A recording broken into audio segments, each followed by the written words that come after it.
என்ன சாவித்திரியா? அந்த பக்கெட்ல இருக்கிற தண்ணி கீழே ஊற்றிட்டு குடத்துல இருக்கிற தண்ணி லவண்டு இருக்கான் பக்கெட்ல ஊற்றிட்டு ஒரு குடம் தண்ணி இருந்தா கூட ஒரு அளவுக்கு மேலும். சரி துணி ஒழுங்கா போடு. துணி ஒழுங்கா போடு. ஒழுங்கா தாங்க போடு புடவை. அட என்ன ஒழுங்கா தாங்க உங்களுக்கு அப்படி கேட்டு. எனக்கு அப்படி தெரியும்.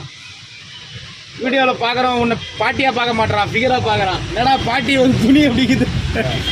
ரவர் ஜாக்கெட் ஏட்டாந்து கொடுத்துக்குது 10 மாட்டாச்சு. எது பெரிய ஜாக்கெட் தான் எத்தனை வந்தது அது? இல்ல நம்ம கூட பிடிக்கல. ஏடா அளவு பெருசா ஜாக்கெட் வாங்கி வர பெரிய ஜாக்கெட் அம்மா பெருசா இருந்தாலும் வாங்கி வாங்கினா திம்மன் ஜாக்கெட் வாங்கிட்டு வந்து காட்டுங்க. நாடாடி ஜாக்கெட் எத்தனை அது போடவே முடியாது. ஒன்று குடுறா இருந்தா இருக்கு குடுறா. சரி தட்டை எடுத்து சாப்பிடுவேன். மயில் நஞ்சு நிந்தியா நேத்த ஃபுல்லா நஞ்சிட்டியாமே. தண்ணி இல்லாத என்ன பண்றது? தண்ணி எத்தனை வருவான்? மயில் நஞ்சியா இல்லையா?